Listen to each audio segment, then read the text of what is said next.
The water was black. Not the inviting blue of ocean postcards or the crystal clarity of a resort pool. Black, cold, deep enough to swallow screams. And on February 20th, 1991, it did exactly that. A young woman, 20 years old, stood at the edge of that water. She had no idea she had minutes to live. No idea that 3 of the ocean's most intelligent predators were watching her, waiting. And when she fell, when gravity betrayed her and the concrete edge slipped away beneath her feet, everything she was, everything she dreamed of becoming, would vanish beneath the surface. Her name was Keltie Byrnes, and what happened to her in those final 15 minutes would change the world's view of killer whales forever. This is the story of the first time captive orcas killed a human being, and it's the story of how nobody listened to the warning. Picture a girl who lives in the water, not just someone who swims, but someone who belongs there. Keltie Byrnes grew up in Victoria, British Columbia, where the ocean isn't just scenery, it's part of your soul. From the time she could walk, Keltie was drawn to the water. Pools, lakes, the cold Pacific surf crashing against Vancouver Island, it didn't matter. She was home when she was wet. By the time she was a teenager, Keltie wasn't just good at swimming, she was exceptional. Competitive swimming became her identity. Early mornings before school, late nights after homework, she pushed her body through lap after lap, perfecting her stroke, building her lungs, dreaming of championships. But Keltie wasn't just an athlete. She was also a dreamer. She loved animals with the kind of pure, unquestioning love that children have before the world teaches them to be cautious. Marine life especially fascinated her. Dolphins, seals, and yes, killer whales. The orcas that swam in the waters around her home were like legends made flesh, massive, powerful, beautiful. When Sealand of the Pacific, a marine park right there in Victoria, offered her a part-time position, Keltie didn't hesitate. It wasn't just a job, it was a chance to be close to the creatures she admired, a chance to learn from them, to understand them, and maybe even to connect with them. Now wave goodbye. She started working at Sealand in the months leading up to that winter. The park wasn't glamorous. It was small, older, nothing like the big-budget marine parks you see in movies. But to Keltie, it was magical. She worked poolside, helping with basic tasks, learning the routines, watching the trainers work with the whales. She wasn't a full trainer yet, just a part-timer. But she was eager. She wanted to prove herself. She wanted to belong. Excuse me. Every day she showed up, she felt like she was getting closer to her dream. She had no way of knowing that dream was about to become a nightmare. Keltie was the kind of person people remember fondly. Friends described her as bright, energetic, always smiling. She had plans. She wanted to keep swimming competitively. She thought maybe she'd work with marine animals full-time one day. Maybe become a real trainer, travel the world, make a difference. She was 20 years old. Her whole life stretched out in front of her like an open road. And then, on a cold February afternoon, that road ended at the edge of a pool. Let's talk about the residents of that pool. 3 killer whales. 3 orcas who had no choice in where they lived or what they did. Their names were Tilikum, Nootka, and Haida. If you know anything about marine park history, you've heard of Tilikum. He would become infamous. But in 1991, he was just a young male orca trying to survive in a world that made no sense to him. Tilikum was captured off the coast of Iceland in 1983. He was only 2 years old. Imagine being ripped away from your mother, your family, your entire world at 2 years old. Orcas are deeply social animals. They live in tight family groups called pods. They communicate in complex languages unique to each pod. They hunt together, play together, grieve together. When Tilikum was taken, he lost everything. He was placed in a concrete tank in Iceland, then shipped across the ocean to Canada, to Sealand of the Pacific. Nootka and Haida were both females, older than Tilikum, and they ruled the tank. In the wild, orcas have vast ocean territories. They swim up to 100 miles a day. They dive deep, hunt, explore. At Sealand, they had a pool so small that when all 3 whales were in it together, they could barely turn around without bumping into each other over walls. The main performance pool was connected to a holding tank. a metal-walled module where the whales were kept overnight. That module was even smaller, darker. The whales spent up to 2/3 of their lives in near total darkness, confined in a space barely larger than their own bodies. This wasn't just uncomfortable, it was torture. The two females, Nootka and Haida, took out their frustration on Tilikum. They raked him with their teeth, leaving scars along his body. They bullied him, chased him, dominated him. Tilikum had nowhere to go. No escape, no mother to protect him. He learned to endure, but something was building inside him. Stress, confusion, maybe anger.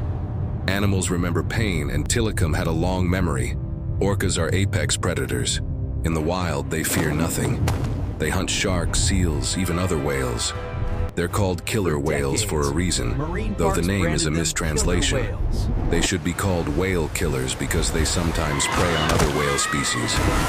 But the name stuck, and it should have been a warning. These aren't cuddly sea pandas, they're hunters, brilliant, powerful, unpredictable hunters. And at Sealand, 3 of them were crammed into a bathtub and told to perform tricks for fish. The warning signs were everywhere. Staff members knew the whales were stressed. The cramped conditions, the long hours in the dark module, the constant noise of crowds and machinery. It was all wrong. Trainers had been injured before. Not seriously, but enough to know that the whales could be aggressive. There were strict rules. No swimming with the whales. Trainers stayed on the deck, used poles and signals, kept their distance. Everyone knew that falling into the pool would be dangerous. But Sealand was a business. All right, everyone, Tickets needed to be sold. Shows needed to go on. The whales were the stars, and the stars had to perform. Safety protocols existed, but they were built on hope. Hope that the whales would behave. Hope that nothing would go wrong. Hope is not a safety plan, it's a wish. And wishes don't stop disasters. On the morning of February 20th, 1991, Keltie Byrne arrived at Sealand for her shift. It was a Wednesday. Overcast, chilly, typical Victoria winter weather. There was nothing special about the day. No omens, no feelings of dread. Just another shift at the park. Keltie checked in, got her assignments, and headed to the pool area. The whales had already been fed their morning meal. Tilikum, Nootka, and Haida swam slow circles in the main pool, their massive dorsal fins cutting through the surface. Keltie walked along the poolside platform, probably thinking about her plans for the evening. Maybe about swim practice later, maybe about nothing at all. And then she slipped, or maybe she tripped. Eyewitness accounts differ on the exact cause. Some said her foot caught on something. Others said the platform was wet and she lost her balance. It doesn't really matter how it happened. What matters is that one moment she was standing and the next moment she was falling. Arms flailing, a gasp, a splash. And then she was in the water with the whales. The first thing Keltie would have felt was the cold. The water at Sealand was kept cold, close to the temperature of the open ocean. It would have hit her like a slap, stealing her breath. The second thing she would have felt was panic. She was a trained swimmer, probably one of the best in the building, but this wasn't a pool. This was a tank with 3 killer whales. She surfaced immediately, gasping, trying to orient herself. The edge of the pool was right there, just a few feet away. She started swimming toward it. That's when Tilikum grabbed her. Eyewitnesses on the deck saw it happen. A massive black and white shape surged through the water. Tilikum's jaws closed around Keltie's body. Not biting down, not yet, just holding. And then he pulled. Keltie disappeared beneath the surface. For a moment there was nothing, just the ripples spreading across the pool. And then she came back up, gasping, choking, screaming for help. The staff reacted immediately. Trainers ran to the edge, shouting commands at the whales, trying to get them to release her. But the whales didn't listen. Nootka and Haida joined Tilikum now, all 3 circling Keltie, taking turns dragging her under. This wasn't an attack in the traditional sense. It wasn't feeding behavior. The whales weren't trying to eat her. It was something else. Play, maybe, or curiosity or punishment. Nobody knows what goes through an orca's mind in a moment like that. But whatever it was deadly. Keltie fought. God, she fought. Every time she surfaced, she screamed, she begged, She tried to swim toward the edge, but the whales were faster, stronger. Every time she got close, one of them would grab her again and pull her back down. The water around her churned and frothed. Blood began to mix with the foam. Her blood. From where the whale's teeth scraped her skin, from the pressure of being dragged and tossed and held underwater. One witness, a woman named Nadine Callan, watched the entire thing unfold. She would later describe it to reporters, her voice shaking. She said the whales moved so fast like they were playing a game. They batted Keltie around the pool, passing her between them. Keltie went under once, twice, 3 times. Each time she came up weaker, her screams more desperate, her movements more frantic. The staff tried everything. They grabbed long poles with hooks on the end, the kind used to guide the whales during training. They reached out trying to snag Keltie's clothing, trying to pull her to safety. But the whales were moving too fast. Every time the pole got close, Tilikum or one of the females would yank Keltie away. 10 minutes passed, then 12, then 15. It felt like hours to the people watching. They were screaming at the whales, screaming at each other. Someone was calling 911. Someone else was running for emergency equipment, but nothing worked. Keltie's movements grew slower. Her head bobbed at the surface, barely above water. And then she stopped fighting. She went limp. The whales kept playing with her for a few more minutes, dragging her lifeless body in circles. And then finally, they let her go. She floated face down in the water, her arms spread out, her hair drifting like seaweed. Colin Baird was the head trainer at Sealand. He wasn't there when Keltie fell in, but he got the call almost immediately. He raced to the park, his heart pounding, praying it wasn't as bad as it sounded. When he arrived, he saw the police already on scene. They were standing at the edge of the pool, looking down at the water. One of the officers turned to Colin and said something that made his blood run cold. "This isn't a rescue anymore. It's a body recovery." Colin looked into the pool. Keltie was still in the water. The whales hadn't fully released her.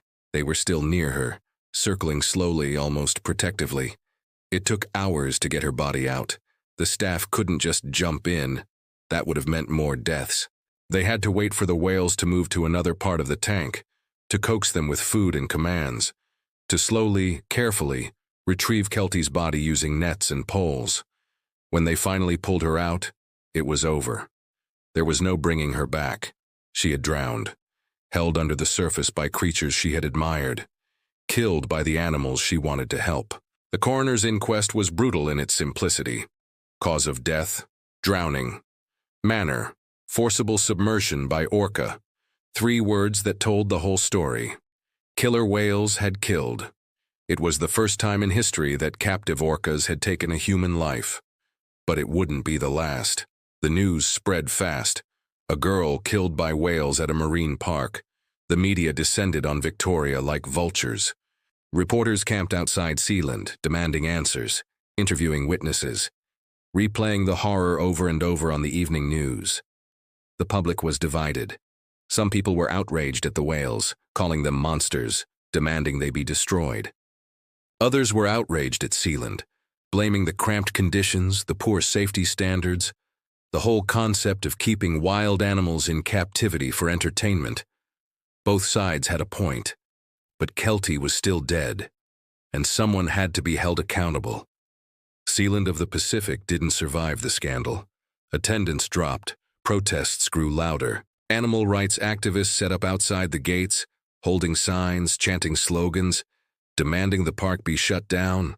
The owners tried to weather the storm, but it was too much.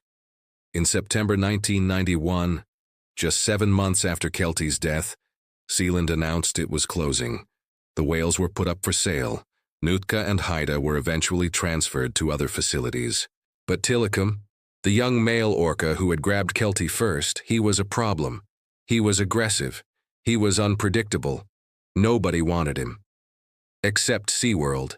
SeaWorld Orlando, one of the biggest marine parks in the world, saw an opportunity. Tilikum was a massive male orca, perfect for their breeding program. They could use him to create a whole new generation of captive whales. So they applied for a permit to import him. But there was a catch.